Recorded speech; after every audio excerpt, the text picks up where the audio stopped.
Y comparto la pantalla. Déjenme ver, ahí está.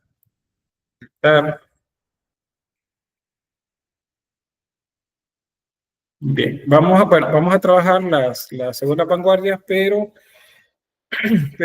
vamos a ver un tema que está enlazado con la segunda vanguardia. Eso es lo que quedó pendiente el día de ayer. Y es el que se refiere al expresionismo. Vean, para hacer como el enlace, les voy a mostrar primero la situación contextual de esta etapa. Hasta ya entré.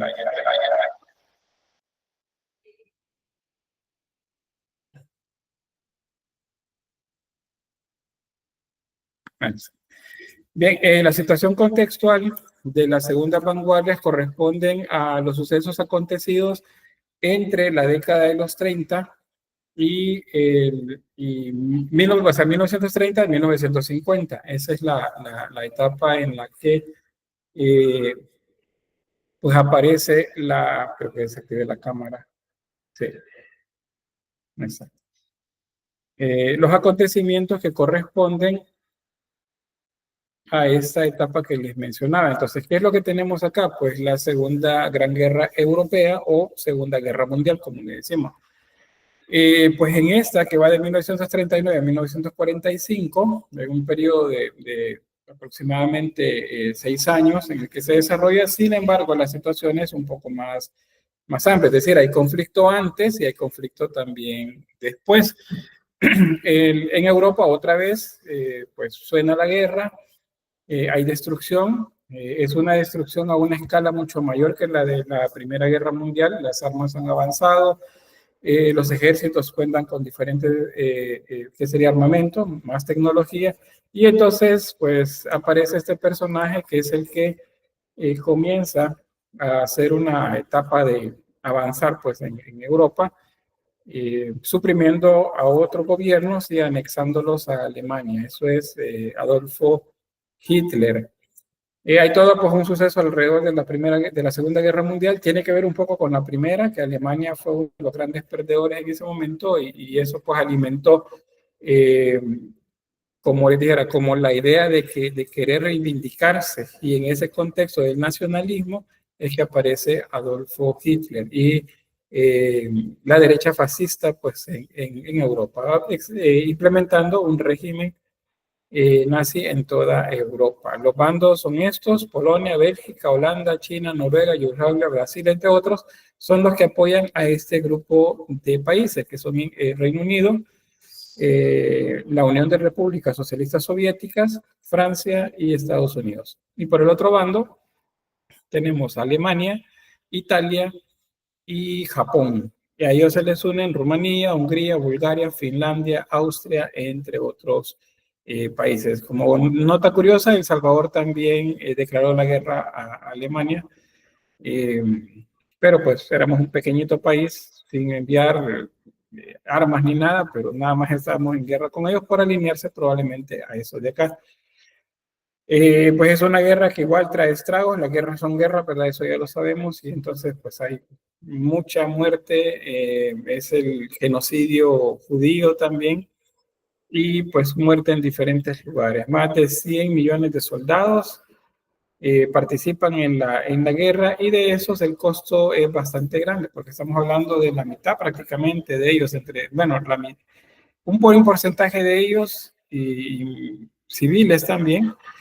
Se habla de alrededor de 50 millones de personas que fallecen directa o indirectamente con la guerra. Entonces, y luego bueno, las hambrunas y todo lo que viene después con la guerra. Es un episodio triste para la humanidad en general, pero como les digo, esas son guerras europeas que tienen implicaciones globales, pero se dan en Europa.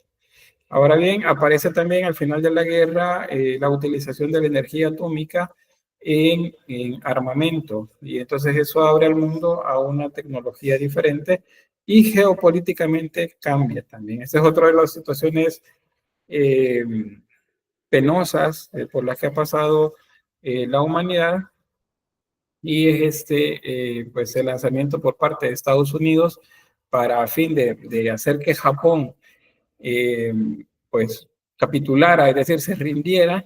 Pues entonces lanzan bombas atómicas primero sobre Hiroshima y 3 días después sobre Nagasaki.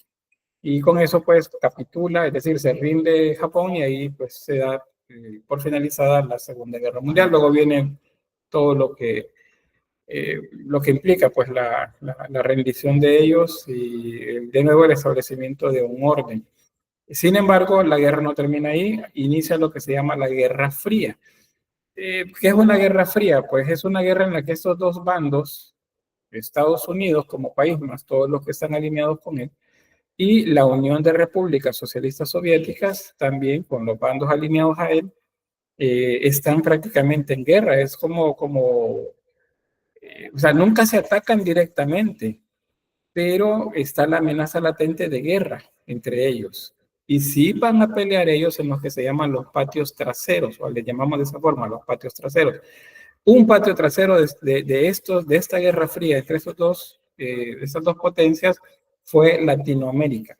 Centroamérica de manera particular, nuestro país hablando más específicamente. Y dice, bueno, ¿y por qué El Salvador fue un patio trasero?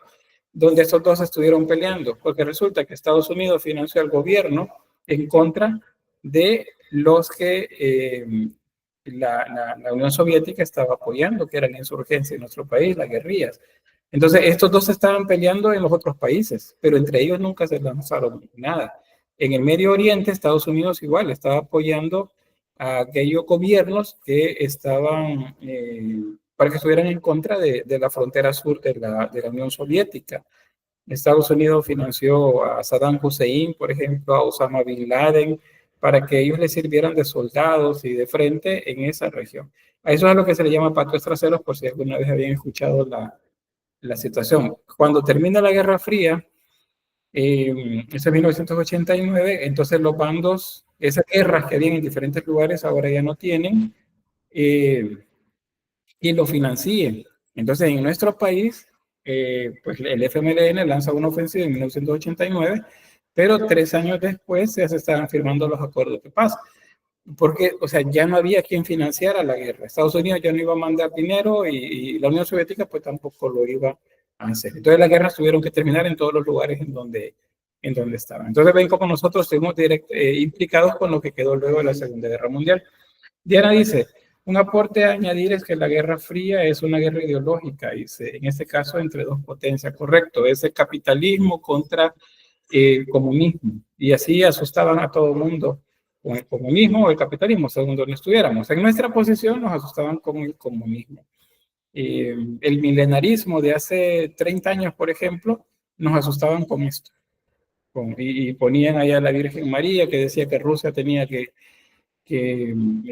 doblegarse pues, a las enseñanzas de ella y de su Hijo Jesucristo, si no iba a esparcir los males sobre la tierra. Eso era parte del milenarismo de hace 30 años más o menos. Pero bien, vamos a avanzar hasta ahí, ya creo que tenemos idea de qué se trata. Y entonces, cuando finaliza la guerra también, junto con la Guerra Fría, viene una etapa de consumismo. Hay una relativa mejora, especialmente en Estados Unidos, de la economía, porque pues la industria se potencia, aparece la idea de que ahora tecnología desarrollada inicialmente en el campo militar, ahora es aplicada a la vida cotidiana. Aparece también la idea de potenciar el espacio para el ocio, días libres, vacaciones, el sueldo se lo suben, algunos trabajadores, de manera que tuvieran para poder consumir. Y entonces hay mucha publicidad sobre esto y muchos productos. Hay una visión futurista, por cierto, del mundo. Y pues eso lo podemos ver en películas de esa época o en caricaturas también. Pero el consumismo es lo que más se potencia de la década del 50 para acá. Estos, por ejemplo, estos estereotipos que serían que el hombre es el que trabaja, la señora es la que pasa en la casa, los hijos juegan, no tienen responsabilidades. Eso se repite en diferentes entornos y es lo que se muestra. Ese tipo de publicidad en la actualidad se consideraría ofensiva, pero hace 75 años pues era la norma, era el estereotipo que estaban plantando. Vean estos otros. Ustedes buscan carteles de la década de los 50 y 60 en Estados Unidos, pues eso es lo que van a encontrar, estereotipos en los que el hombre es el que trabaja, digamos, de manera formal, entre comillas, y las mujeres se dedican a los trabajos del hogar. En algunos casos aparece, contextos también así diferentes, el ocio también para las mujeres especialmente jóvenes. Eso tiene que ver con modas también y tiene que ver con algo que se llama la contracultura. Esta aparece ya en la década de los 60. Es un fenómeno cultural que va en contra de ese sistema de consumismo que desarrolla Estados Unidos y Reino Unido también en la región de Europa y en general en el mundo occidental. Eso de la contracultura tiene que ver con eh, por ejemplo, los productos que se consumían a nivel popular. Estamos hablando de música en este caso. Este personaje creo que lo conocen, ¿verdad? ¿Quién es? Elvis Presley. Correcto, Elvis Presley. Y estos otros, bueno, no tienen fácil, ¿verdad?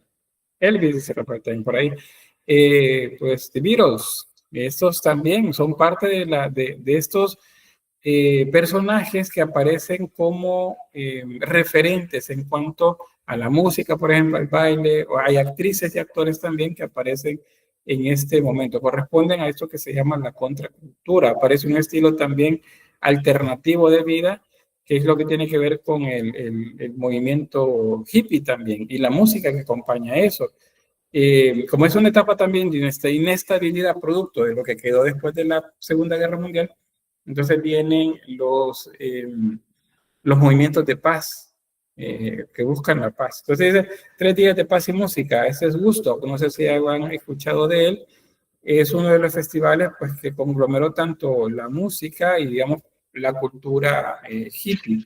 Todo eso tiene implicaciones a nivel mundial. Aquí en nuestro país también existieron hippies caracterizados por una vida libre, tanto sexual como social, y pues tuvieron una etapa. Esto fue cambiando en la medida que nos acercamos a los 70. En ese contexto aparece también la lucha por los derechos de los afrodescendientes en Estados Unidos y bueno, la figura de Martin Luther King y pues aquella frase de él, ¿verdad? Tengo un sueño, hablando acerca de la igualdad. Para llegar a eso también existieron desde la década de los 20, los 30, los 40, luchas en Estados Unidos para poder, como les dijera, superar lo referido a ese como apartheid que había. En el apartheid es cuando separamos por etnia a la gente, y hay escuelas para blancos, escuelas para gente de color, y así pues en diferentes ambientes. Entonces, eso es una etapa en la que se busca a través de protestas, a través de caudillos, como lo fue Martin Luther King y otros más, que pues que se solucionara. A Martin Luther King pues lo asesinan y bueno, hay otros también alrededor de él continúan, pero pues cuesta todavía un poco que eso se supere en esta etapa.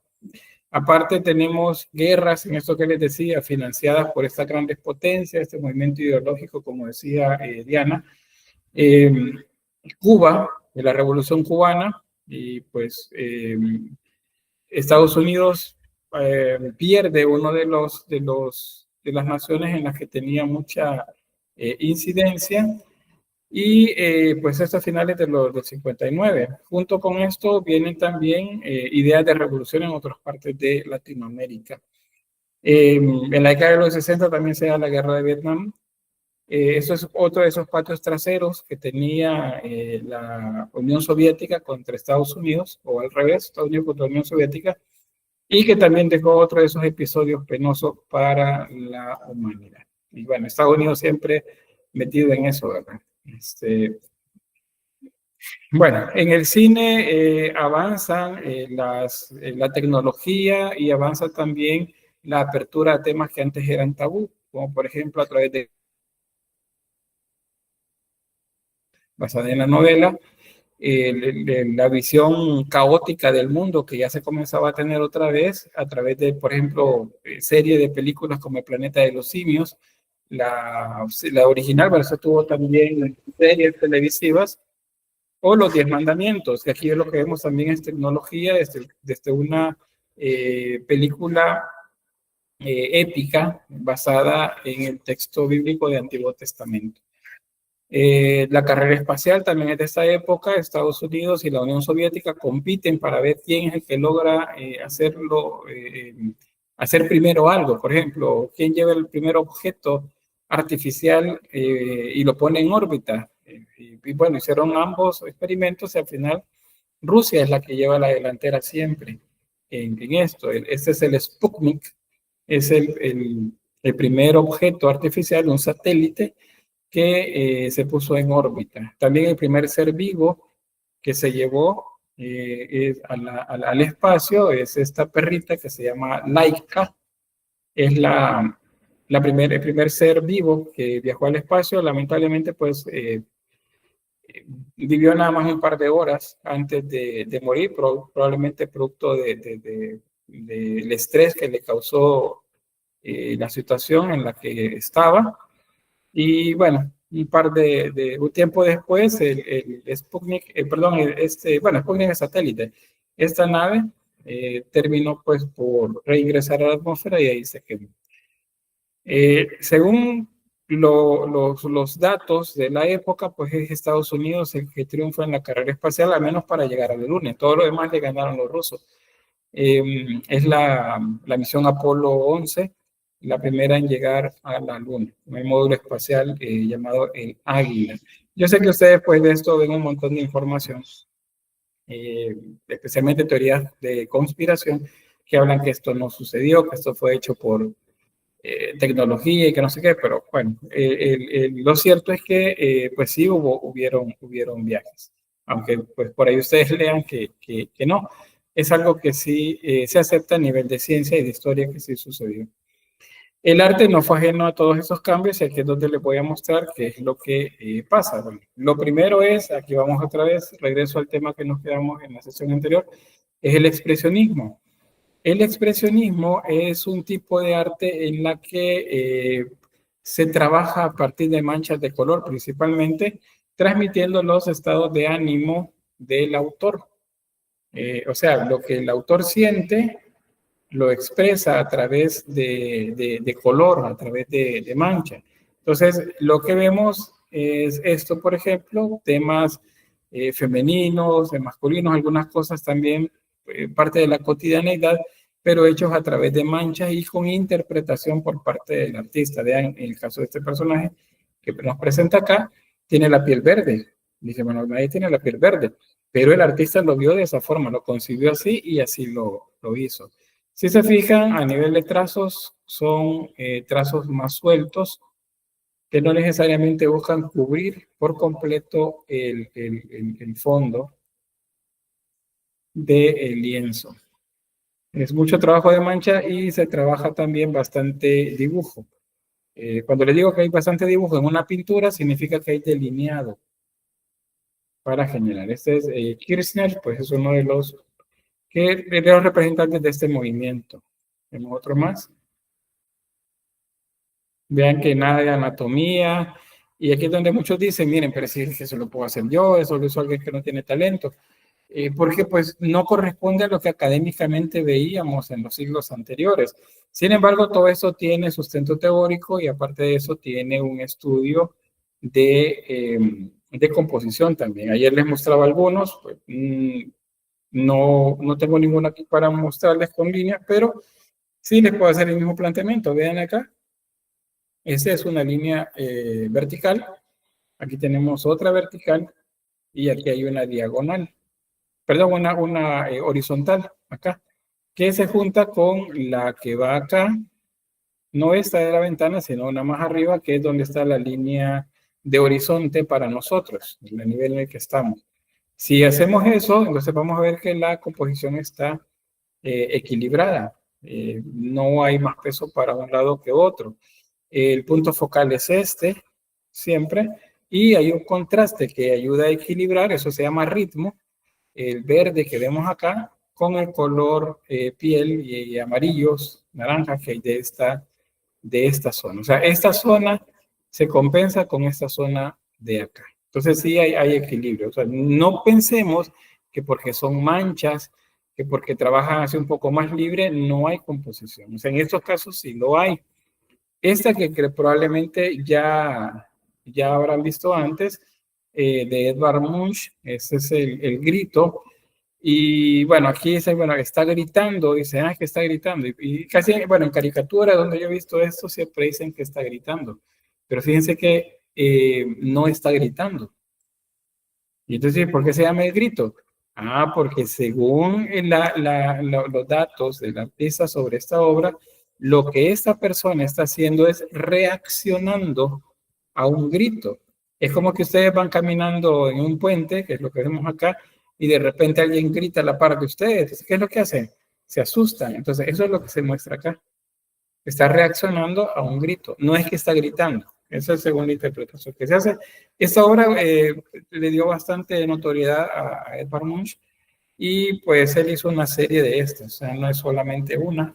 Hay varias versiones de esta obra. Esta es la más conocida, el grito. Y esa es una de las que vemos bien seguido porque es parte de la cultura popular.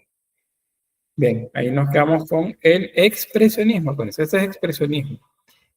Ahora, quizás antes se pase allá. Esto del expresionismo tiene que ver con la manera como los artistas perciben el mundo en medio de la guerra. Esta es algunas que se ubican, porque por la fecha, eso no me lo señaló nadie, porque les estoy diciendo que tiene que ver con la Segunda Guerra Mundial, pero ya desde inicios del siglo ya habían algunos pintores que estaban realizando ese tipo de obra, pero el desarrollo de esta es después del periodo de entreguerras, o sea, después de 1930 más o menos en adelante, hay un desarrollo de este estilo. Ahora, este otro que vamos a ver acá, sí ya lo observamos dentro de la Segunda Guerra Mundial. Este se llama expresionismo abstracto. Y en el expresionismo abstracto lo que encontramos acá son obras de una escala grande. Estamos hablando de lienzos que pueden medir 3 metros por 4 metros, por ejemplo, si no es que más, o 2 metros por 5 metros. Y pues el artista los pinta de manera mucho más libre y es abstracto. Acuérdense, el abstracto es una interpretación de lo que se ve, como lo era el cubismo, como lo era el dadaísmo, como lo era el fauvismo y otros más. Era una interpretación subjetiva del artista de lo que estaba viendo. Entonces, uno de los mejores ejemplos de esto es Jackson Pollock. Y no sé si habrán oído hablar de él, pero este personaje hace dos tipos de técnicas que le permiten la elaboración de obras como esta. Él trabaja algo que se llama Action Paint. El Action Paint es una pintura de acción, literalmente, si lo traduzco así, literalmente es una pintura de acción. Entonces, ¿qué se hace en una pintura de acción? Pues se pinta sin hacer tanto estudio previo, o sea, es más espontáneo, esa es la palabra, es más espontáneo. Y él les decía, es de gran formato. Entonces, ¿qué es lo que hace Jackson Pollock? Pues eso, el lienzo lo coloca en el suelo y estando en el suelo, él comienza a caminar, a correr y a tirar pintura por chorros así, pues ese es con la brocha, para generar esta textura. Eso lo acompaña con la otra técnica de trabajo de él que se llama dripping. El dripping es goteo, el tirar gotas de pintura sobre el lienzo. Algunos pintores de esta época del expresionismo abstracto, otros, a diferencia de Jackson Pollock, lo que hacen es meten, por ejemplo, pintura adentro de globos ponen los globos en la parte alta del lienzo y luego lo que hacen es tirar dardos, por ejemplo, para que cuando explote la pintura caiga. O agarran globos llenos de pintura y los tiran contra el lienzo para que exploten. Y entonces lo que van a ver ahí es pues lo que queda con la explosión de la pintura. Ustedes agarran pintura y comienzan a tirarla por todos lados sobre el lienzo, de manera que sea algo espontáneo. No digo improvisado, porque la improvisación es diferente. O sea, eso se prepara. Ustedes dicen, bueno, yo tengo los colores, quiero que la obra tenga una gama de tonalidades frías, por ejemplo, entonces ustedes preparan. Y luego, de manera espontánea, comienzan a lanzar trazos. Eso es espontáneo. No es que sea algo no planeado, así como tal, ¿verdad? Sino que lo espontáneo es el momento de creación, pero ustedes han creado condiciones para que eso se dé. Jackson Pollock tiene una vida un poco desordenada también, pues, y termina falleciendo en un accidente de tránsito. Ahora, esto es durante la década de 1950, 40 y 50, y bueno, eso corresponde con la Segunda Guerra Mundial, con la última etapa de esa guerra. Entonces, esa es una visión del mundo también. Es una visión caótica del mundo. Ven cómo el arte sirve para plantear lo que se está viendo. La gente no se sentía a gusto. Entonces, el tipo de obra es este. Pero cuando, bueno, aquí están otros, Clifford Steele, Wilhelm de Kooning, hacen lo mismo también. Trazos de color puros, manchas, y un trabajo, como les decía, más espontáneo. No hay estudios de anatomía, no hay nada. Y puede ser figurativo. Figurativo significa cuando tiene la apariencia de algo reconocible. En este caso es la figura humana femenina. Pero puede ser abstracto completamente, como el de Jackson Pollock que les mostraba, o este de acá. Y luego, en ese contexto en el que, bueno, termina la Segunda Guerra Mundial, hay consumismo, hay una mejora de las condiciones de vida, especialmente en Estados Unidos. Inglaterra también tiene esa particularidad. Entonces, aparece un tipo de arte que lo que hace es criticar el consumismo. Y a ese arte se le llama pop art, que significa arte popular. Es arte popular, el pop art. El pop art, perdón,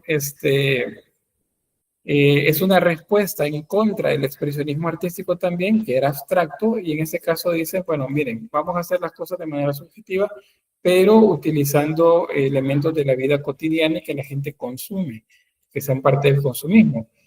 El caso de Marilyn Monroe es uno de los personajes femeninos importantes de estas décadas y que pues incursiona tanto en el cine como en la música y bueno, la idea del modelaje y todo.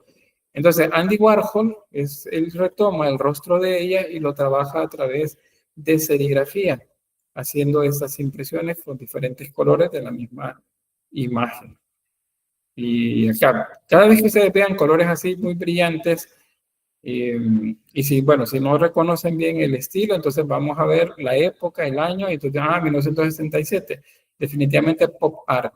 Si a ustedes les gustan trabajar los colores puros, brillantes, así, vibrantes, como se dice, entonces la obra les va a quedar un tanto de estilo pop, porque es lo que es la manera como se pintaba a través de esa paleta de colores. Este es de Andy Warhol y es serigrafía, les mencionaba. La serigrafía es un tipo de grabado. Se separa un diseño en capas diferentes de color. Por ejemplo, en este caso, el rostro es una capa, el pelo es otra capa, los ojos y todo lo que va con tonalidad oscura, casi negro, es una capa. Lo que aquí, por ejemplo, el púrpura en este de acá, en este caso rojo, eso también es otra capa, y todas ellas se trabajan una sobre otra. Se pone la plancha con el molde, se coloca la tinta, se quita esa plancha, seca, se pone otra plancha encima que tiene la otra parte del diseño que necesitan, se pinta y así sucesivamente. En este caso es Roy Lichtenstein, y bueno, el tema aquí es Crying Girl. es una chica llorando y Roy lo que hace es toma una imagen de un cómic y luego la plantea en un formato grande, digamos de 2 metros por 1 metro, por ejemplo, o de 1 metro por 80. Y él recrea en la imagen, en el cuadro, en su propuesta, todo lo que tiene que ver con la forma como de imprenta en el que se trabaja la imagen. ¿Vean eso?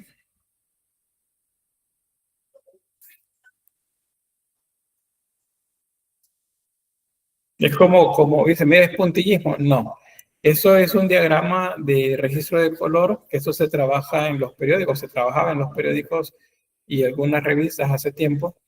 O sea, este es como trabajo de imprenta. O sea, la idea era como imitar el trabajo de imprenta, pero en formato más grande. Luego esta de Hamilton, Richard Hamilton, él dice a través de la obra, en el título, ¿qué es lo que hace que los hogares de hoy sean tan diferentes, tan atractivos? Y él plantea en la imagen un collage. Un collage, ustedes ya lo sabrán, es utilizar recortes y otros materiales para generar una obra, sobreponiendo una imagen a la par o encima de otra. Entonces, eso es lo que vemos acá. ¿Qué es lo que tenemos? Bueno, el culto al cuerpo. Eso es parte del ocio en la parte de la contracultura y del consumismo. Los televisores, las aspiradoras, todo lo que son bienes que se consumen. Todo. Entonces él plantea de esta manera que por eso es que son diferentes y más atractivos los hogares en esa época. Esto es antes de los 60. En la década de los 60 también, aquí esto no es arte, eso es parte del contexto, son los pioneros en la animación electrónica. Las computadoras aparecen en la década de los 60. 50 y 60 ya trabajan computadoras. La ENIAC es la primera computadora programable que se utiliza y que se ocupa para realizar también trabajo artístico. Lo que ven ahí son un grupo de señoras jóvenes que están haciendo el mantenimiento y trabajo de la ENIAC. La ENIAC es la primera computadora. Eso que ven ahí son componentes de la computadora, o sea, una computadora muy, muy grande. Vamos a ver acá primero. Esa es la computadora. Todo lo que ven aquí, esto, el lector, la perforadora de tarjetas, los componentes, todo eso son componentes de la computadora. Y vean ahí, pues no hay menos de 6 personas que están trabajando, haciendo conexiones, moviendo cables para que la computadora funcione, que es la ENIAC. Eso permite, bueno, ¿cómo se programaba? Habían unos trozos de papel que se metían a partir de un código que se les daba en una perforadora, que es lo que ven acá. La perforadora hacía agujeros en esa placa de papel, en ese trozo de papel, y luego ese papel se metía en el lector. El lector leía la tarjeta y a partir de la tarjeta pues hacía algún tipo de operación. Esto, por ejemplo, es hecho de esa forma. Esa es una interpretación de la computadora de una obra de Paul Klee. O sea, esto lo hizo una computadora, allá por 1965. También las computadoras podían hacer esto. Y me dicen, pero ¿y eso qué? Eso no. Las guías navideñas hacen eso y más bonito. Pero pues sí, hace 65 años, hace 70 años, esto era un avance tecnológico muy grande. Lograr hacer que una máquina siguiera instrucciones a través, como les decía, de unas tarjetas que se metían en un lector. A través de eso también se logran hacer las primeras videos, que sería arte no matérico, sino un arte virtual. Y bueno, es de esta época, de los 60. Y tenemos uno más. Entre los 60 y los 70 aparece el llamado arte conceptual. Aquí les voy a apuntar así bien rapidito. El conceptual lo que hace prevalecer es el concepto por sobre la forma. Aquí entra la abstracción, entra un sinfín de movimientos y de estilos artísticos. No son necesariamente pictóricos o escultóricos, sino que pueden estar mezclados. Y lo que tenemos es, por ejemplo, esta de Joseph Kosuth. Él dice, en esta obra se llama El arte como idea, y es una definición. La definición de la palabra definición. Y eso está escrito aquí tal cual como si se hubiese copiado del diccionario. Una imagen y eso es toda la obra. No hay más ahí. Entonces, ¿qué es lo que está pasando con el arte? Dado que las cosas son así, pues Pietro Manzoni, él dice, miren, en las actuales condiciones todo lo que existe puede ser arte. Y todo lo pueden convertir en arte. Lo dice a manera de crítica. Entonces, se lo voy a mostrar.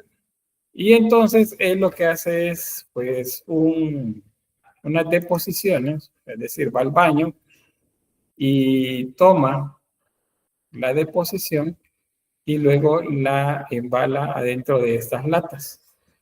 Entonces están las latas y, bueno, ahí ven el nombre. Y luego las pone en una galería. Y él demuestra lo que decía, que era, de hecho era una crítica. ¿Qué sucede? Bueno, lo compran. Hace unos 20 años más o menos, no menos, como unos 15 años por ahí, se vendió una más de estas, arriba de 75.000 euros. O sea, se venden todavía. Él demostró que cualquier cosa podía venderse como arte. Y bueno, ahí están todavía vigentes esas obras de arte de él. Este de Kosuth también se llama Una y tres sillas. Entonces nos muestra un concepto de silla, el objeto silla y una imagen de la silla. Y efectivamente las tres son sillas. Eso no es un objeto matérico, pero es una idea que nos habla de la silla. Entonces, así es como se plantea.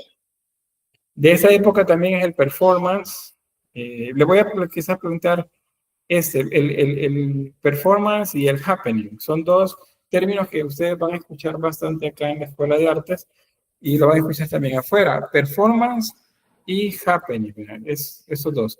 El performance, tómenlo como una actuación. Ustedes van a hacer algo, entonces, por ejemplo, se paran enfrente de la Escuela de Artes aquí en la plaza y comienzan, por ejemplo, como a cortar leña, por ejemplo. Ustedes tener la justificación para eso. Están ocupando su cuerpo, están ocupando el cuerpo de alguien más para que esa persona llegue y comience a cortar leña sin decirle nada a nadie. En un contexto, eso sí, controlado. O sea, eso no es solo que yo me paro y lo comienzo a hacer.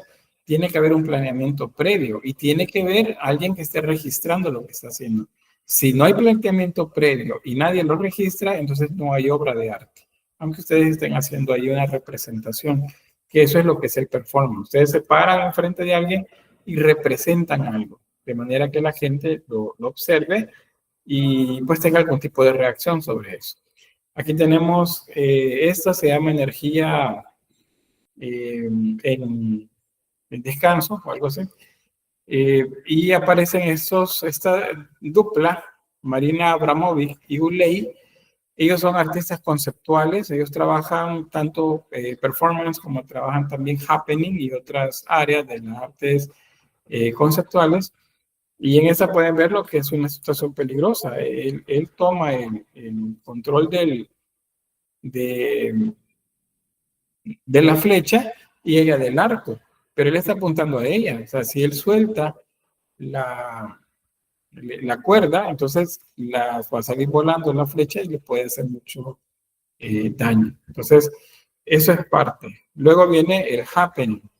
El happening es también una representación, con la diferencia que el happening necesita que la gente participe. Ustedes quieren hacer un happening, pues entonces ahora ya no llegan y van a cortar leña. No, ahora cortan leña ustedes, pero igual, haciendo planeamiento, contando con la ayuda de alguien más, entonces comienza esta otra persona a mostrar qué es lo que tiene que hacer sin decirlo. Y puede ser que es agarrar una herramienta y comenzar a cortar la madera a la par del otro que está con el hacha. Y luego la gente que va pasando entonces observa, se acerca y hace lo mismo y lo repite. Entonces lo que está haciendo ahí es un happening. No sé si se entiende la diferencia. El performance no necesita la intervención de nadie más que el artista o la persona que está interpretando. El happening necesita para existir la intervención de terceros. Ese es el happening. ¿Qué tenemos como happening? Bueno, esta obra también de Marina Abramovic y de Uley, en ella se colocaron a la entrada de una galería y entonces si alguien quiere entrar a ver la exposición tiene que pasar en medio de ellos. Y ambos están completamente desnudos. Entonces aquí el asunto es frente a quién pasan, a quién le dan la espalda y a quién pasan de frente. Pero tienen que pasar frente a ambos. Si su cuerpo va a rozar el cuerpo de ellos, que están desnudos.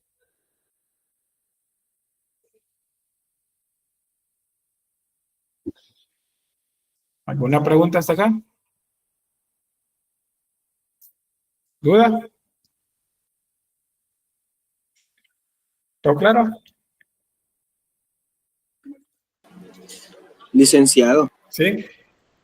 Entonces se podría poner como un ejemplo de happening, unos videos que se han hecho virales como de una gente que se detiene todo y queda una persona y no sé si ha visto ese tipo de videos. Como que están una multitud de personas, ¿verdad? Y se detienen de repente. Si el contexto es artístico, sí. Puede ser, Okay. o sea, si el contexto, porque estas obras no son espontáneas. El happening y el performance necesita de una teorización previa y de una preparación. Y durante ese desarrollo tiene que haber alguien registrando video o fotografía. Si solamente es algo que alguien hace de manera espontánea, no tiene validez ni como happening ni como performance. Les pongo un ejemplo de alguien. Hace quizás unos 7 años más o menos, hubo un artista conceptual aquí en el país, un joven emergente en las artes, que para una votación agarró una papeleta y se la comenzó a comer. Y de hecho se lo llevaron preso porque estaba destruyendo material electoral y eso es un delito. Pero se comió la papeleta. Y luego él hizo sus reivindicaciones acerca de lo que estaba sucediendo.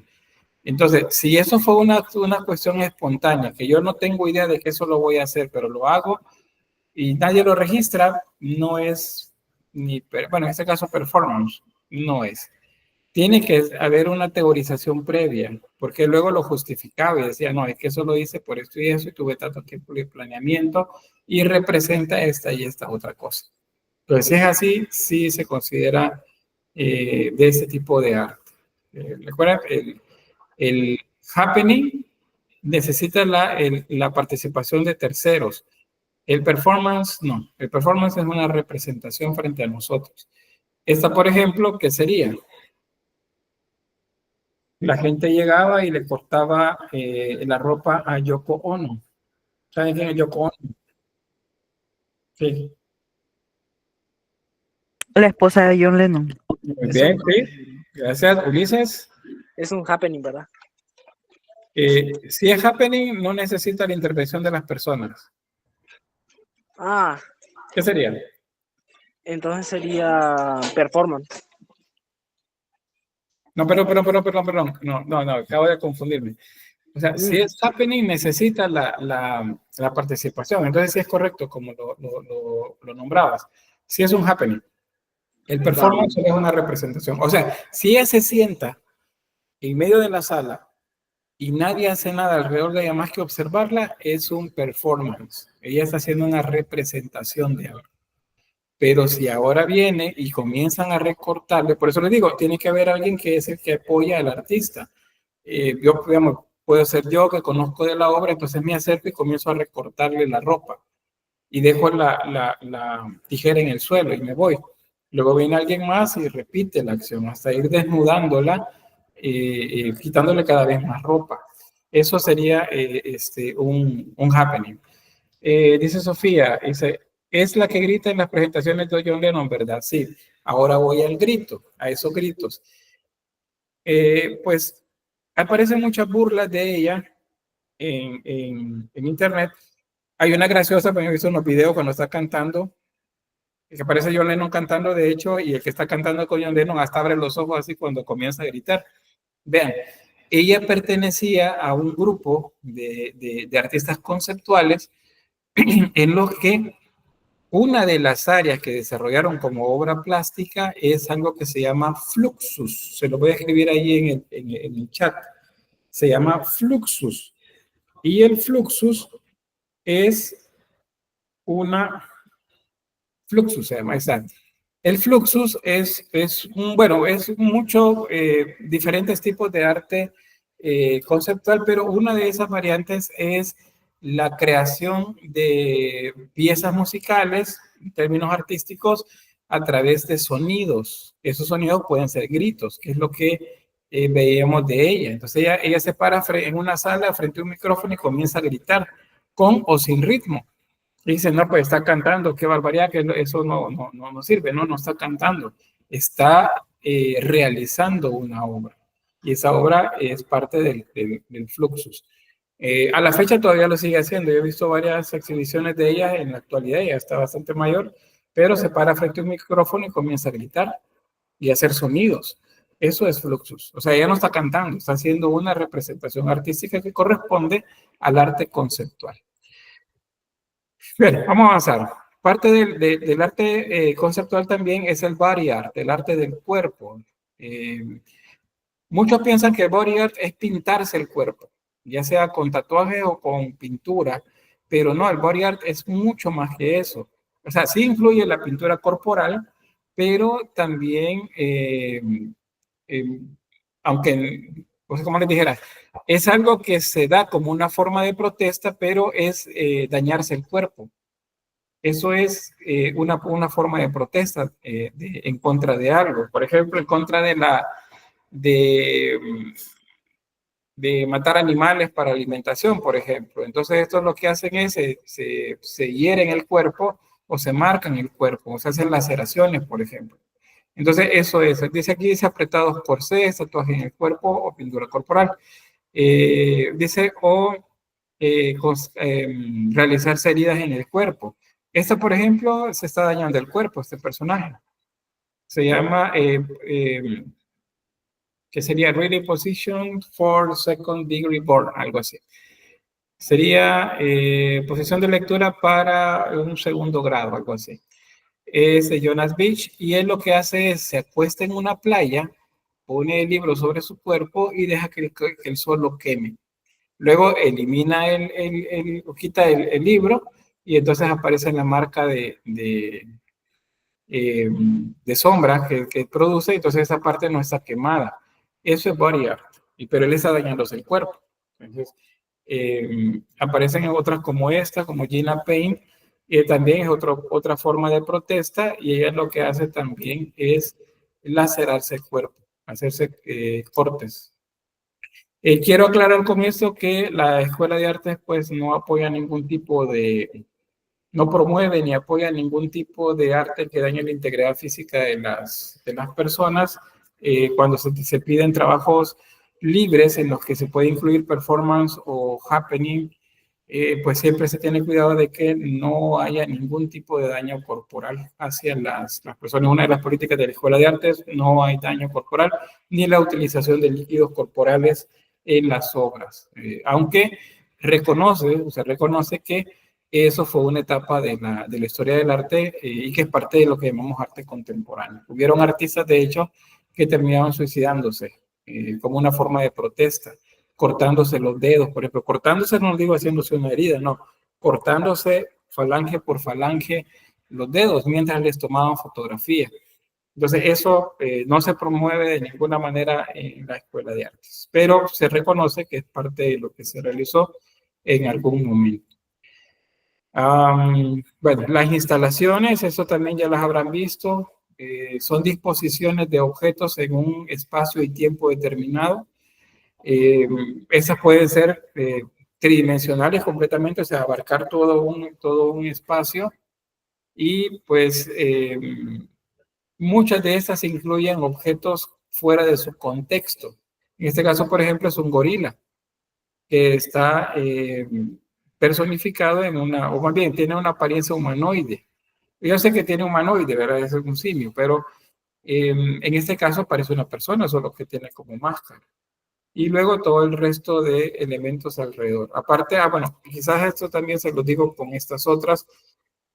Todas estas deben ser registradas de manera, eh, o sea, a través de video o a través de fotografía. Si no lo hacen, la obra simplemente no existe. Y esas son obras que no se venden. Y al ser obras que no se venden, entonces era para el artista una forma de protestar en contra de la guerra de Vietnam, en contra de la Guerra Fría, en contra de las políticas de los gobiernos, en contra del consumismo. O sea, eso es lo que se hace con el arte conceptual. Las instalaciones lumínicas también, hay instalaciones sonoras, esas no se las incluyo acá, pero hay también instalaciones sonoras. ¿Qué es una instalación sonora? Es una disposición de elementos como estos que ven acá, pero que produce sonido. Puede ser escultura sonora, de hecho. En una escultura sonora yo puedo poner, por ejemplo, esta botella en un módulo y yo le coloco un elemento que es constituyente de la escultura sonora que se llama soundscape o paisaje sonoro. Entonces yo pongo el módulo, pero abajo del módulo he colocado una bocina y la bocina está reproduciendo, por ejemplo, el agua lluvia o el sonido que produce el agua de un río. Pero ustedes se acercan al módulo y solo está una botella que tiene la mitad de agua. Entonces, eso es una escultura sonora. Me dice, mire, pero es una botella. Sí, pero es que yo estoy tomando, es una instalación escultórica en la que yo estoy tomando un objeto, lo descontextualizo, o sea, lo saco del contexto de él y lo coloco reivindicándolo como una obra artística. A mí dice, pero es que eso es posmoderno. No, es arte conceptual todavía. Es arte contemporáneo, eso sí, porque en 1975 a la fecha hablamos de arte contemporáneo. Entonces, por ahí es la dinámica que va. Todo esto tiene que ver con protesta. No crean que es solo el arte por el arte, no. Es una protesta en contra de algo siempre. El arte povera es igual, la utilización de elementos cotidianos para hacer obras de arte, instalaciones en muchos casos, o esculturas como estas que ven acá. Es también parte del arte conceptual. El minimalismo también es arte conceptual, aunque esto aparece... bueno, hay algunas referencias antes, como comunismo de vanguardia se desarrolla en los 60, pero hay referentes antes de él. El minimalismo lo que hace es eliminar todos los excesos de la obra de arte y lo reduce a formas geométricas. Esta, por ejemplo, dice cubo incompleto. Se utilizan los colores planos, no colores vivos, sino siempre colores neutros o blanco o negro. Parece que blanco y negro no son colores, son ausencia de luz y luz. Todo eso es parte pues, de lo que se trabaja como cubismo. Formas geométricas sin ningún tipo de decoración ni nada, simplemente el objeto geométrico utilizando hierro, plástico, concreto o algún otro material sólido. Entonces, eso se llama, no debe confundirse con el cubismo, porque dice, mire, pero ese es cubismo. No, ese se llama minimalismo. El minimalismo no necesariamente son cubos, pueden ser esferas, pueden ser cilindros, puede ser un estilo de diseño también, un estilo de diseño en el que no hay nada. Bueno, acá atrás de mí en esta ocasión solo ven una pizarra. O sea, el fondo mío es minimalista, es lo más sencillo que puede haber, a diferencia de las otras ocasiones que tenía ventanas y otras cosas en el fondo. Entonces eso es minimalismo. El arte cinético también es escultura en movimiento o instalaciones en movimiento. Alexander Calder es el que más trabaja esculturas, en este caso en escultura cinética, pero hay otros que trabajan algo, elementos más complejos, autómatas, como por ejemplo Theo Jansen. Esa es una escultura, aunque no les parezca, no es un robot, no, es una escultura cinética, se llama. Cinético es que tiene movimiento. Él trabaja a partir de planteamientos de ingeniería en los que esto, lo que hace, el viento lo acciona, el viento lo empuja y entonces comienza a moverse. Estas como piernas comienzan a alternar su movimiento de manera que hacen que el objeto o la escultura se mueva. Eso es escultura cinética, igual que la escultura cinética que ven acá. Está también el op art o arte óptico, y es lo que vemos es esto. Bien, hasta ahí, bueno, el hiperrealismo quizás también es arte conceptual. Todo eso que habremos visto, ustedes dicen, ay, ¿cómo puede ser arte todo esto? ¿Cómo puede ser arte esto? ¿Cómo? ¿Cómo? Entonces, muchos artistas cuestionaban también eso, decían, ¿cómo puede ser que eso sea arte? Y entonces dijeron, no, el arte puede ser diferente, el arte puede ser mejor que la realidad. Y entonces plantean este movimiento también artístico que se llama hiperrealismo. Y en el hiperrealismo trabajan tanto dibujo como también pintura, eso es, y escultura también. Ese es de Don Eddy, es un trabajo al óleo, y ustedes lo ven y dicen, no, se parece a una fotografía. Hay de hecho reproducciones de fotografías del Times Square en Nueva York que parecen fotografías, pero son trabajos al óleo. Hay retratos también que parecen fotografía o mejor que la fotografía, porque hiperrealismo significa que es mucho mejor que el realismo, va mucho más allá del realismo.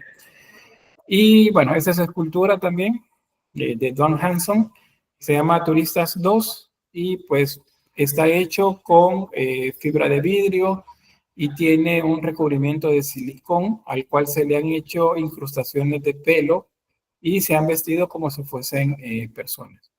Personas, digo, normales, personas son lo que representan. Parece de lo más natural, como si fuesen esculturas de cera. La escultura de cera, de hecho, algunos también la colocan como escultura hiperrealista. Muchos también juntan estas esculturas hiperrealistas con el pop art, porque tiene que ver también con la sociedad de consumismo. Y el land art. El land art es el arte de la tierra, aquí se modifica el paisaje. Este artista, Cristo, es uno de los más conocidos o reconocidos por hacer ese tipo de, por ejemplo, de land art, que es el cubrir por completo edificios. Esta obra tiene 30 años, fíjense, de desarrollo. En 30 años se hizo el planeamiento, conseguir los permisos, conseguir los patrocinadores para las telas y todo, y luego el tiempo que tardó en cubrirse todo el edificio y duró pues un cierto tiempo y luego pues se elimina. Esto es land art, arte de la tierra. Aquí en nuestro país hace unos 23 años más o menos hay antecedentes del land art a través de procesos de grado que se hicieron en la Escuela de Artes. Y luego cuando aparece el grupo TEA Escultura, ellos también trabajan land art en lugares como por ejemplo el Parque Balboa, el Parque Bicentenario y lugares de eso, siempre lugares abiertos, porque el land art tiene que ser lugares abiertos y se utilizan, si no es telas, elementos de la naturaleza como piedras, ramas, hojas, ríos, o sea, cualquier otra cosa que sea naturaleza, pero que se pueda otra vez descontextualizar y hacer pues, una presentación, un planteamiento artístico con ella. Él les muestro estas también. Estas son de Cristo. Esta, por ejemplo, son kilómetros de tela en una campiña. Y pues dura el tiempo que dure el levantado, pues el material. Vean este otro. Y este otro que lo que ha hecho es cubrir un puente. Estas no se pueden ver bueno, desde abajo se puede ver así, pero pues las vistas aéreas son las mejores para eso, porque tienen que tener un espacio bastante amplio.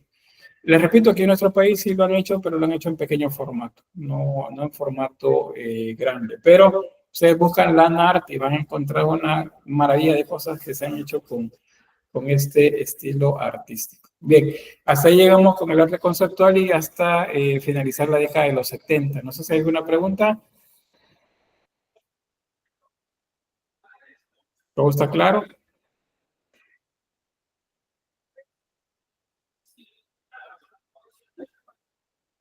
Sí, dígame. Licenciado, ¿por qué este trabajo de cubrir lugares con tela cuenta como land art? O sea, ¿cuál es la relación con la tierra en esos casos? La intervención de edificios, la intervención de, así se llama, intervención de edificios también se considera parte del arte de la tierra. O sea, el arte de la tierra no necesariamente es los ambientes naturales, son espacios abiertos en los que se utiliza. Por ejemplo, puede ser que lo que cubre es una fuente, una casa, un edificio, un vehículo. O sea, eso se cuenta como land art. O sea, está interviniendo el paisaje. En este caso, y dice, bueno, es un edificio, sí, pero el paisaje urbano también es paisaje. Entonces lo está interviniendo. Por eso es que cuenta el cubrirlo con telas como land art. Fíjense que pues una de mis compañeras de estudio hizo el proceso de grado acerca del land art y ella lo trabajó aquí en el país. La fuente que le llamamos la fuente luminosa, que está acá a un par de cuadras de la universidad, esta la cubrió de telas amarillas. Fue uno de los que le ayudamos a cubrir toda la fuente de telas, imitando pues el trabajo que se había hecho en otros países. También lo hizo en playas, a través de tubos de PVC, por ejemplo, y retazos de tela para generar como un movimiento como de peces que salían del agua. También en el parque, creo que en el Saburo Irao también hizo trabajo. En mi caso, yo hice una instalación sonora en el parque Saburo Irao, ¿cómo se llama ese otro? En el Jardín Botánico La Laguna y en el Parque de la Familia. Fueron los lugares donde yo trabajé intervención junto con mis compañeros de proceso de grado. O sea, nosotros nos fuimos por esa vía de las intervenciones en espacios públicos con los procesos de grado. Y pues hubo mucha crítica, porque eso aquí en el país no se había hecho todavía. Entonces, muchos no lo validaban porque decían, si solo es de cubrir con tela un edificio, o solo es de cubrir con tela algo, no está diciendo nada. Pero realmente el planeamiento, el trabajo, la gestión, todo eso es lo que hacen válido este tipo de trabajo. Y como les decía, es una intervención siempre del paisaje. Bien, ¿alguien más? Bien. Bueno, dígame. Solo por agregar, el land art siempre busca descontextualizar, ¿verdad? El ambiente, pero va buscando una forma así como de revolución o queja a algo. Ese tiene que ser como le digo, el mensaje o algo así que lleve la obra a poder poner. Sí, es como el tomar conciencia de los espacios públicos. O sea, no es que critiquen contra de la guerra, por ejemplo, esto no es una crítica contra la guerra, sino un llamado para de que la atención. gente piense en el qué pasaría si no está prácticamente. O Algo así. Sí, algo así. ¿Qué pasaría si no está? O qué pasaría si fuera así, si se cambiara. Entonces, la intervención por eso de los espacios son tanto naturales como en el paisaje natural como en el paisaje urbano. Entonces, en ambos casos es válido. Algunos que les podría mostrar es, por ejemplo, toman un montón ¿cómo se llama esto? Heno. No sé aquí cómo le diríamos, pero los amarran y luego los colocan como en círculo. Y eso están puestos en los lugares en donde hubo cosecha, por ejemplo, que es plano todo eso, y aparecen los grupos agrupados de manera diferente a como lo haría la gente que trabaja en el campo. Entonces, esa es una intervención también. Aquí bueno, los lugares donde hacen cortan caña de azúcar, me he fijado que hay unas máquinas que toman toda lo de la planta seca y los convierte en unos como cilindros, como si fuera papel higiénico gigante. Y eso cuando están en las planicies, parece una intervención artística, fíjense. No lo es, pero pareciera una intervención artística de la nada. Y como les decía, eso es como una toma de conciencia sobre los espacios, no necesariamente una crítica directa sobre algo. Y por eso es que es criticado, porque dicen que aporta con respecto a los otros que hemos estado viendo. Bien, ¿alguien más? Bueno, de los 70 hasta los 70 más o menos llegamos con las reivindicaciones de los grupos de las minorías, por ejemplo, las revoluciones, pero los patios traseros de las grandes potencias se mantuvieron. Aquí en nuestro país, aunque el inicio de la guerra viene desde la década de los 60, es en los 80 cuando se materializa, cuando hay más apoyo de parte de la Unión Soviética, hay más apoyo de Estados Unidos a través del gobierno de Reagan, por ejemplo, para aplacar pues la insurgencia acá, y no quieren otra Cuba cerca, o Nicaragua, que es la otra que ellos sí ganan la revolución. Guatemala, por ejemplo, está en guerra, Zamora está en guerra, y bueno, esto toda una situación complicada la que tenemos, pero en ese contexto a nivel mundial, lo que encontramos en los 80s es la tecnología, cómo la tecnología comienza a aparecer y los bienes de consumo y del ocio. En este caso, bueno, ya seguramente sabrán cómo se llama ese videojuego, que es de los primeros que surgieron y son parte de lo que se conoce también como cultura pop. Esto no es pop art, pero es parte de la cultura popular, eso sí. En los 80 tenemos las tensiones siempre de la Guerra Fría, los países se siguen peleando. Ustedes ven las películas de Rambo, por ejemplo. Bueno, Chuck Norris también, todas esas, pero Rambo. Van a ver siempre a Rambo luchando a la par bueno, no siempre, pero muchas, luchando a la par de musulmanes, por ejemplo, los mujahideen, contra de los rusos, o acá en la región latinoamericana en contra de los comunistas, dicen. Entonces, eso es Guerra Fría y crea en la mente de las personas la idea de que los buenos es el bando de Rambo. Se vean las películas y ¿quién es el malo? Pues aquel con el que Rambo está peleando. Eso es ideología, que lo veíamos a través de las películas. Entonces, ven Rambo y están viendo Guerra Fría.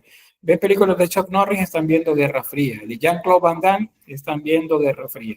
Y así en otras más. Vemos esa tensión que había entre esas grandes potencias, materializado, les digo, en guerras civiles en Centroamérica, en Medio Oriente también.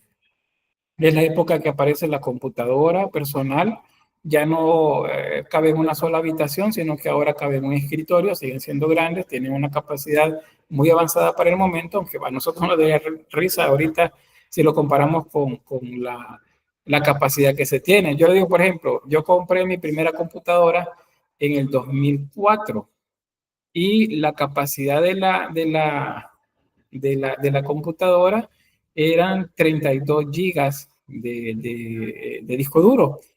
32 gigas lo tiene como mínimo un celular de una gama baja. Y entonces dice, bueno, o sea, en este celular yo tengo a veces, digo, bueno, en el que tengo en la actualidad, yo nunca busco gamas altas de teléfono, sino que busco algo que me funcione. Pero el que tengo ahorita, por ejemplo, tiene 4 veces más capacidad de la que tenía la primera computadora que compré hace 20 años. Entonces, la tecnología avanza rápido. Para esta época esto era mínimo, risible con lo que tenemos ahora, pero era muy avanzado para el momento. Es una época también, como les decía, de revueltas, de guerras. Estados Unidos pues está tratando de reivindicarse porque no está ganando las guerras en los países donde tiene, ¿cómo se llama esto? Los patios traseros, pero en El Salvador no está ganando. La insurgencia tiene apoyo pues, a través de diferentes lugares de la Unión Soviética. Entonces, ese es lo que le llaman el síndrome de Vietnam. Tiene diferentes lugares en los que casi que le sucede lo que sucedió en Vietnam, que tuvo que salirse porque al final no terminó de ganar. Es una época de, otra vez, de la cultura popular, los y las artistas que aparecen en ese momento, Madonna, Michael Jackson, grupos musicales, tanto a nivel de Europa como en Estados Unidos y Latinoamérica, pero también de dictaduras y de represión. Eso es lo que tenemos en los 80. Las misiones espaciales que se han mantenido, ahora tenemos transbordadores espaciales, que es lo que ven acá, el Columbia, el Challenger, el Atlantis, el Edinburgh y el Discovery. 2 de estos pues explotaron, uno el Challenger subiendo y el Discovery creo que fue el siguiente, reingresando a la atmósfera. Estas misiones terminaron y pues cesaron los viajes al espacio por parte de la NASA con este tipo de proyectos. Se siguen haciendo, pero de manera externa. Elon Musk en la actualidad está trabajando con cohetes que puedan ir y volver y reingresar a la Tierra sin problema. Pero sigue todavía por ahí la idea del espacial. A finales de los 80 tenemos la llamada del fin de la Guerra Fría. Pues Rusia a la larga tiene que asumir costos de las políticas que ha tenido y hay un presidente, que es Mikhail Gorbachev, que él busca un poco más de apertura hacia el mundo a nivel político y económico. Aparecen las cosas que él promueve, que es la perestroika, el Glasgow, por ejemplo, que son apertura y otra serie de cosas económicas que van haciendo que Rusia vaya cediendo espacio en muchos lugares. Y en Alemania, pues simbólicamente, el muro de Berlín, luego de la Segunda Guerra Mundial, Alemania quedó dividida en dos, la República Federal Alemana y la Alemania Democrática, y bueno, separada por un muro, las familias quedaron separadas por un muro. Aquí cae el muro y entonces, pues se dice que termina la Guerra Fría. Eso también es parte de lo mismo. Los eventos de la Plaza de Tiananmen al final de los 89-90.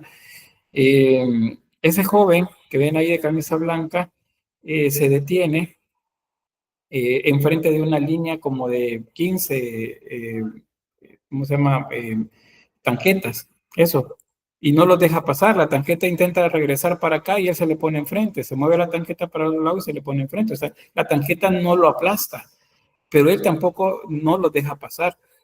Al final, pues nadie sabe quién fue, se lo llevaron y nadie sabe quién fue, nadie sabe qué pasó. Sin embargo, en esta plaza hubieron muchos muertos. Muchos de ellos la mayoría de ellos eran estudiantes universitarios que buscaban que, pues así como el mundo estaba cambiando, también China cambiara. China se mantuvo, por el contrario, pues el gobierno que tienen, comunista o socialista, como dicen ahora, pero China se reinventó y por eso es que China en la actualidad es casi que ya la primera potencia económica del mundo, sin cambiar de gobierno. Pero en esos otros son otros 10 pesos, como dice un amigo. El panorama del arte, bueno, regresamos a la pintura, dejamos el arte conceptual y comienzan pues maneras diferentes de resolver. Voy a hacer un salto grande. Ahí les quedan los materiales para que ustedes revisen: la transvanguardia, el neoexpresionismo, la reinvención, por cierto, a través de estas corrientes de cuadros de la época clásica, pero reinterpretados. Luego vienen los 90, es una realidad diferente. Hay conflictos que quedan en el mundo después de la Guerra Fría. Geopolíticamente el mundo cambia, pero vienen otras tensiones en ese reacomodo que hay político. Irak invade Kuwait, Estados Unidos y los aliados pues, van a liberar Kuwait, eso desata la primera guerra del Golfo. Y es en una época también que el Internet residencial aparece. Se habla de la primera clonación de un ser vivo, el consumismo y los medios de comunicación. Eso no sé si alguna vez los habrán visto ustedes, pero seguro no los vieron así en la época de apogeo. Esos son Viper. Eran unos aparatitos que la gente llevaba antes de los celulares y yo podía llamar a la compañía que manejaba este Viper y mandarle un mensaje a un amigo. Le decía, regresa a la casa, ya no iremos al viaje. Entonces la empresa me tomaba el mensaje y le enviaba a él el mensajito que leía acá. Eso era lo que teníamos, pero aparece la telefonía celular un poco más abiertamente. Los televisores, la televisora color se hace ya común. Las primeras empresas de cable también a nivel internacional y canales internacionales también, y eso pues nos lleva otra vez a consumismo y a lo que se llama neoliberalismo. Bueno, ¿qué es lo que tenemos acá? Pues en los 90 el arte se vuelve realista, expresionista y abstraccionista. Eso es lo que hay. Bueno, y primitivista, el primitivo y el realismo mágico también junto con el indigenismo. Eso es lo que tenemos en los 90. Luego aparece a inicios de este siglo el posmodernismo. El posmoderno, aquí, y con eso es que voy a cerrar, porque ya no tenemos tiempo. El posmoderno, vean, cuando comenzamos a hablar del Art Nouveau y del realismo, yo les dije, los artistas se sentían comprometidos con querer denunciar las cosas. Y en ese sentido se desarrollaron las primeras vanguardias y segundas vanguardias que les he mostrado. El artista comprometido con la sociedad para generar procesos de cambio que se suponía. Eso se llama modernismo. Resulta que en el siglo actual en el que estamos, ya a finales bueno, inicios del siglo XXI, resulta que los artistas ahora dicen, miren, ese proyecto fracasó, ese proyecto no sirvió, nunca cambió nada, la sociedad sigue siendo igual, hace 100 años las cosas estaban mal y ahora siguen estando mal. Entonces, pues el artista dijo, pues yo ya no voy a seguir denunciando nada ni mostrando nada, o sea, yo voy a ocuparme de mí y de mi producción artística. Y se habla del arte por el arte. O sea, el arte debe hablar del arte, no tiene que hablar de problemas sociales. Entonces aquí la imagen es como bien clara, ¿verdad? Aquí está una persona sin hogar y pues este es el arte postmoderno y hace que el artista vea para otro lado porque eso no le interesa. El postmodernismo, sin embargo, es algo mucho más grande que va más allá del arte. Desde el 89 estuvieron filósofos y pues, historiadores que dijeron que el arte como tal, no, perdón, la historia como tal había terminado y por lo tal el ser humano iba a cambiar. Ellos hablan del fin de la del fin del hombre, dicen, y de la historia. Y entonces se teoriza sobre eso. Pero 10 años después dicen, miren, no, la verdad que las cosas no cambiaron, pero la historia sigue, pero el ser humano está cambiando y probablemente hayan eventos que lo hagan cambiar más, decían. Y así se han seguido teorizando sobre eso. El posmoderno cuestiona todo lo que se hizo desde desde el neoclásico en adelante. ¿Se acuerdan lo que les decía, el siglo de las luces, ¿verdad? Donde se hablaba de la ilustración, del enciclopedismo? Ellos cuestionan todo eso. Dicen, por ejemplo, es falso que a nivel biológico, dicen, es falso que existen únicamente dos géneros o dos sexos, como lo mencionan ellos. Pero es falso, dicen. Existen una variedad mucho más grande. Pero dice, pero la ciencia dice eso. La ciencia lo hizo desde un punto de vista heteronormado. Entonces, y por eso es que no es válido, porque no tomaron en cuenta las minorías. Y entonces así cuestionan todo. Cuestionan la biología, cuestionan la historia, cuestionan todo, todo, todo, todo. Nosotros lo vemos desde el punto de vista artístico, ¿verdad? Pero el posmoderno es algo mucho más grande. Y esos cuestionamientos que vemos en la actualidad, en la que dicen, por ejemplo, que no todo es blanco y negro, o sea, no todo es sí, no, y ni blanco ni negro, sino que dicen que hay una gama de tonalidades intermedias. Eso es posmodernismo y es en lo que estamos en este momento. Por eso es que el arte ahora se convierte en esto. Ese es posmodernismo. Ese es de Mauricio Catleland. Esto, por ejemplo, de Habacuc, amarrar a un perro en una galería y dejar que el perro se muera. Él dijo que no se había muerto, que se había muerto en la obra. O sea, es una manera diferente de manejar el discurso, pero él decía, no, es que él se murió en la obra. En la realidad, él decía, luego de tanta polémica, dice que él no, que el perro, él luego se lo llevó para la casa y que lo comenzó a alimentar y documentó todo el proceso de recuperación del perro hasta que el perro estaba bien, porque el perro era un perro callejero. Sin embargo, hubo mucha crítica de él porque dice que el perro efectivamente se murió de hambre y de sed en la galería. Esto también se considera posmodernismo. Y esto, que ya lo habrán visto, este es muy reciente, de 2019, de Mauricio Catleland. La obra se llama Comediante. Él hizo 3 obras de estas, o sea, 3 bananas pegadas en la pared. Y él, pues, la primera la vendió en $120,000. Y un mes después, que no era la misma banana, porque esta obra es un concepto. No es la banana la que es la obra, sino que es un concepto. Y el concepto es una banana pegada en la pared. Entonces vino este otro personaje, David Atuna, y tomó en la galería la banana y se la comió, diciendo esto es un performance. Se llama Artista Hambriento. y se comió la banana. Hay un video por ahí. Voy a poner rapidito.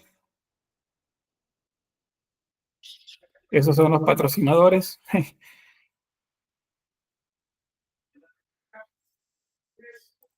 Bien, él va, toma la banana y se la comienza a comer. Y él ahí mientras lo hace dice, miren, esto es una obra artística, es un performance artístico. We respect Mauricio, but it's art performance, not very artistic. The coloring. Thank you, very good.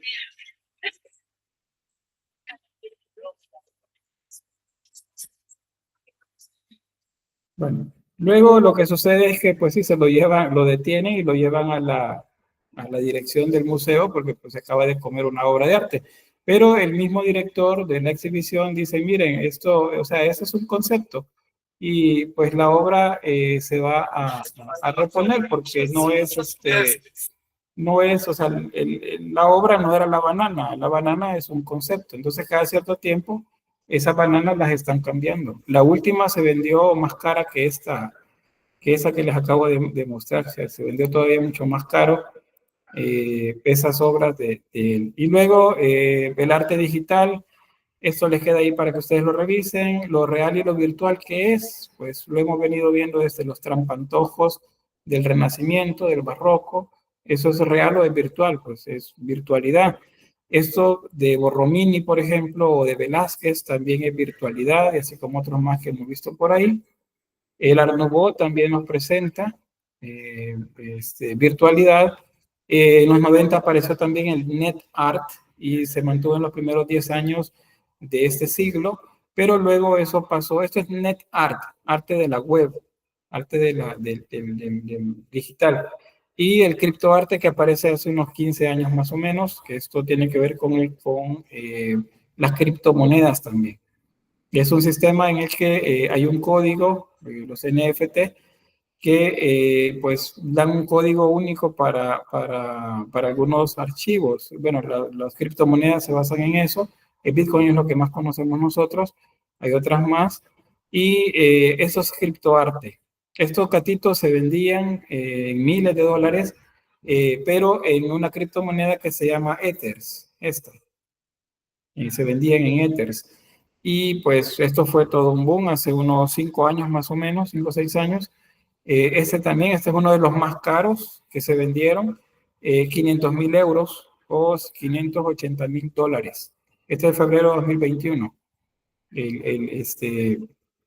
El gatito dejando un arcoíris detrás de él. Esto se vendía en la web únicamente, o sea, el archivo original es el que se vendía. Yo tengo parece una copia, es un GIF, no tiene ningún tipo de valor comercial. Otro de estos artistas, de criptoartistas, fue Mike Wickelman. Él tiene otros trabajos, pero este es el más caro que se vendió. Ese es un collage con todas las fotografías que tenía reunidas después de 5.000 días, dice él, los primeros 5.000 días, y lo vendió en 69.346.250 dólares, para que tengan idea. Y ahí pues finalizamos la historia del arte 2. Tengo acá la grabación.